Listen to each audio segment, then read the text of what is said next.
I'm giving myself permission to be my true self. You might be wondering, what does that mean? Well, something really odd has been happening since I started this 30-day challenge. I can't sleep. Now, I know I already had this problem before, but now I'm getting a lot of memories resurfacing that doesn't have to do with the certain incident that jump-started this entire challenge. So I literally did a brain dump last night at 3 a.m. and every single thing I kept thinking about, I would just write it on paper. I didn't think they were related at first. There were things that happened in my childhood, at elementary school, random things that happened at university, at different jobs I had. All these random memories kept coming one by one, and as soon as I thought my brain was relaxing and I can go to bed, yet again, something else popped up. So I wrote it all down. Then I realized I think there is something related to all of these incidences. And that is, I wasn't really being myself. You see, in all of these situations, in different ways, I've acted the way I thought I was supposed to, even when I wanted to do something else. And when I really thought about it, I think the reason why I have done this all of my life is because I'm afraid of being an inconvenience, which is related to not being accepted. So I thought if I just kind of did what I thought other people would want me to do, I would be accepted. I changed myself and things I wanted to do, which then really just made me miserable.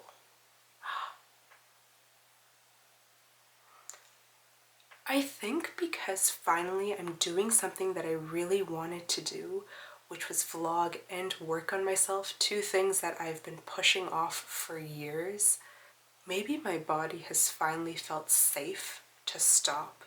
And it's like, hey, we're doing something that makes us feel good. And then it's like, how about all of these things that we haven't dealt with or just kind of suppressed and it's all coming up? I don't know, maybe that's the way it's working, but is it really sad that until last night I didn't realize how much I've been living for others? I've been so afraid to just be myself because I'm so afraid of what others would think. And so what if they think negatively about me, that I won't be accepted, that I'm in some form of danger, that people are going to laugh at me, that what the world is going to end and no one's going to want to be my friend. I know it sounds silly to say now, but genuinely, clearly, that's how I've thought most of my life. I understand this is going to take some time to overcome. So I wrote down some points as a reminder to myself as how I should behave if I was living authentically as my true self.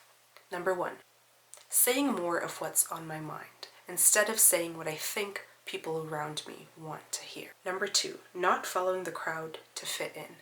I understand everybody does this. When you're in a group, it's easier just to agree with what everyone's saying instead of saying, hey, I have a different opinion. But I think for me, this is more based on action than thoughts. It's one thing to sit around and have people say, we all think this. You could just sit silently if you don't agree.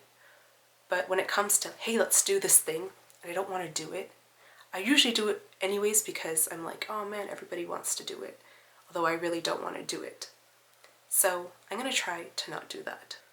Also, this is not in any particular order. Number 3, doing what I like. I know it sounds so simple, but you would not believe the amount of times I've talked myself out of doing something I like. And the worst thing is, I would talk myself out of doing something that I like, and then I'd go ahead and do things that I don't like just because other people want to do those things. That makes no sense. This really hit me when I realized I've been living like this for 2 decades.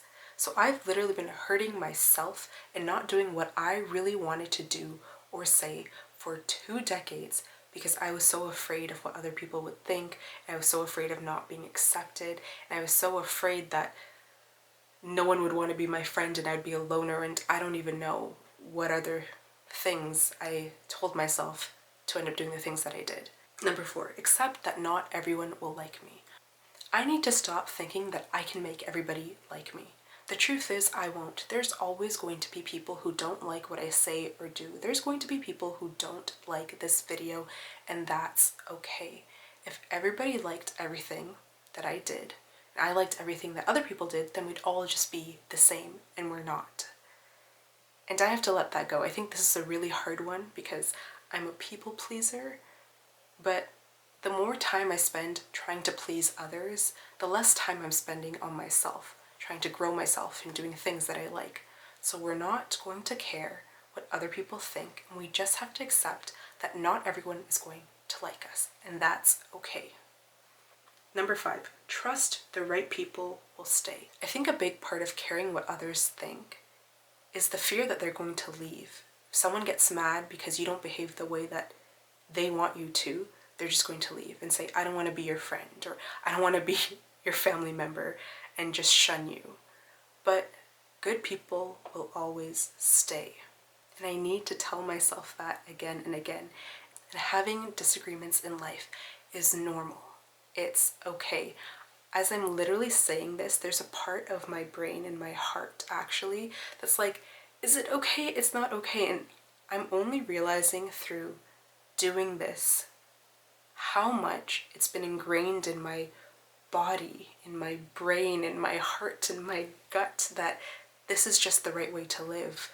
The right thing to do to make sure people accept me and they don't leave me and they love me is if I just behave the way they'd want me to behave. By no means have I figured this all out, but I no longer want to live hurting myself based on hypothetical thoughts. Clearly, somewhere along in my life, I believed this was the right way to live, and that's fine.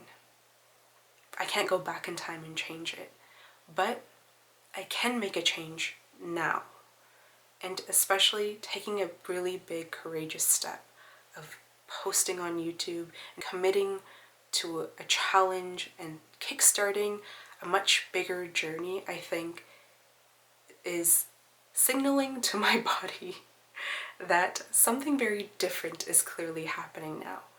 And I think it's just going to take a little bit of time for my heart and brain and body to catch up and know that this is a good type of different, and it's going to be okay.